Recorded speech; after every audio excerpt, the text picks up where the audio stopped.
Hello, I'm Andrew. Welcome to this next video. This time we're talking about shooting for composites.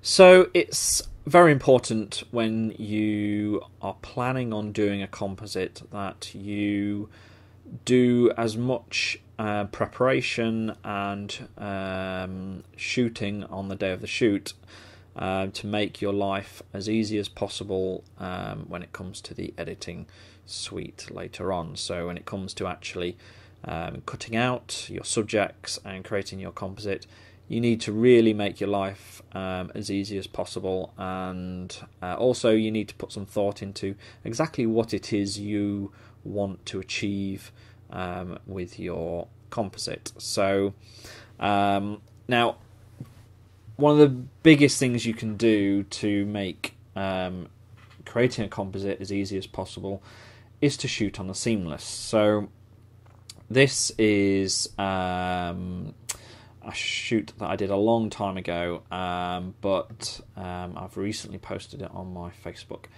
And this was shot on a white background. So you can see here's the original shot. We used just a simple office chair and a seamless background. Now you can see from the angle that we took the shot, their bodies do stick out of the seamless, but shouldn't be too much of a problem because the parts that do stick out are relatively easy to cut out. The hard parts, the hair here, is on the white, and that's the important part really. And you can see here where I've extended the background and made it look like they're on a full seamless background. So going from that to this is a lot easier because you've got that white background. So actually cutting them out is a lot easier. So here we have another photo for you. This was a composite I did with Bex, and again we shot it on a white background, and it just makes the cutting out so much easier, especially when you're cutting out hair and that kind of thing, which is you can see here there's lots of flyaway hairs here, so it makes it a lot easier.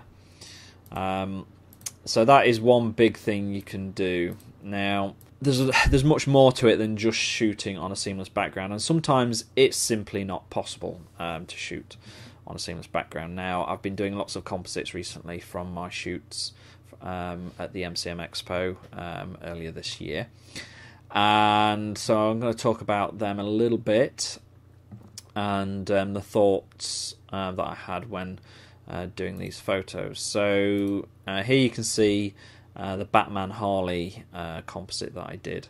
Now when you go to a convention like that, there's only so much planning you can do. All I knew was that I was shooting for composites.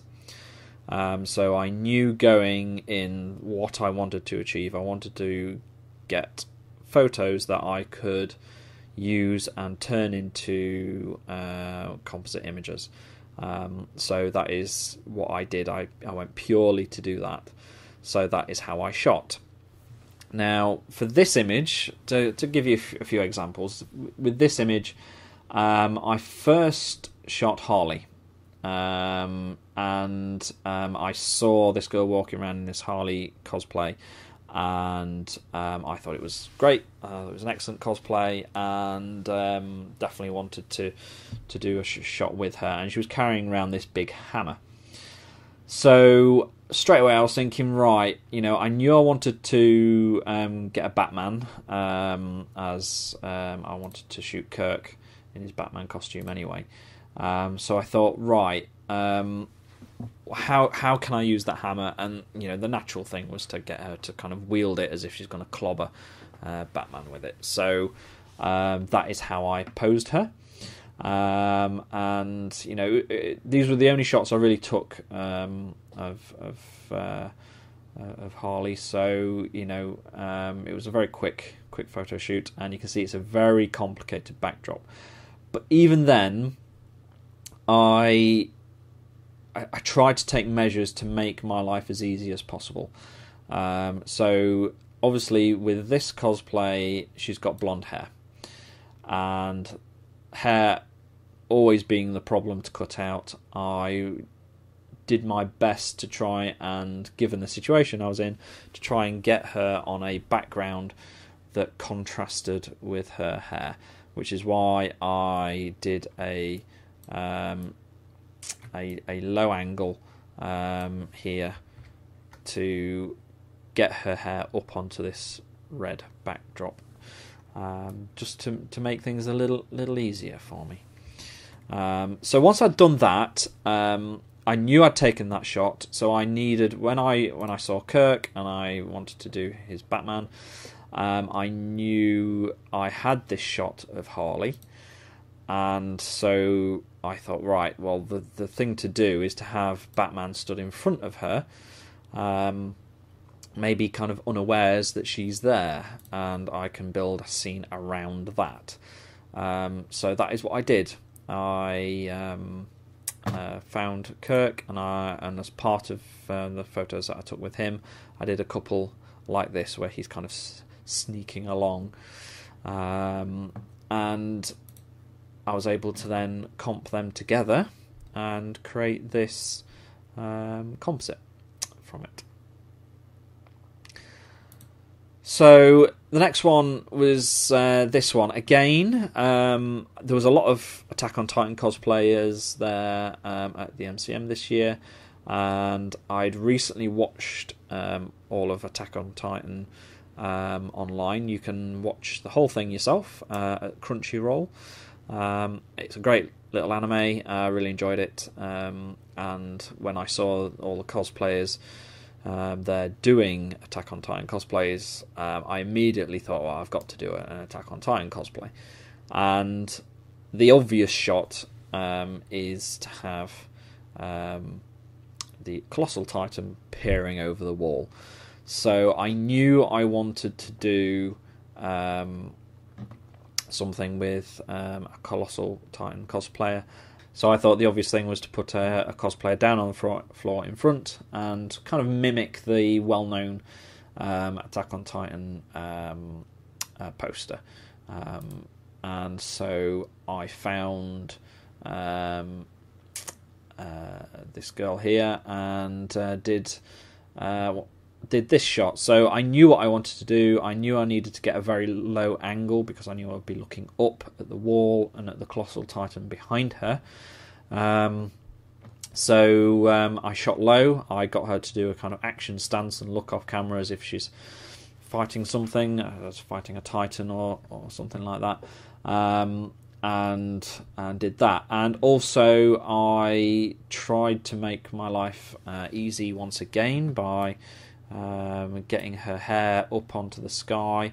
The blonde, nicely contrasts with the sky there, so shouldn't be too difficult to cut her out. And then I found a Colossal Titan cosplayer, and again, he must have thought I was a bit strange doing this shot, but I knew what I wanted, which was a shot looking up at the Colossal Titan, and I knew I only wanted his head.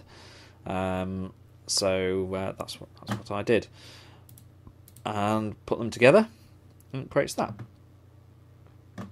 And then finally, let's talk about this one a little bit more. I've spoken about this one on the last video a little bit about the planning that went into this, and I just thought I'd go through that again with you, maybe in a little bit more detail. So I knew I was going to do a shoot with Tabitha, having done various bits of work with her over the past few years, and so we arranged to do something while we're there. I knew she was going as Black Cat, and I knew she'd be there with Spider Trooper, so we arranged to meet up. It was one of the last things I did on the day, as they got held up in traffic, but I held on because I knew I wanted to do this shoot. So we met up and we chatted and we had a few ideas. Now, one of the posers that they brought some reference on Spider Trooper's phone of different pose ideas. So one of the ideas that they had was an artwork which I had actually seen before, as I'm a big fan of this guy's work. And this was a convention sketch that he did, I believe, of Spider-Man and Black Cat. And it's a great image, and I knew I wanted to do that image as soon as I saw it on their phones. And so we decided, well, that was something we definitely wanted to do.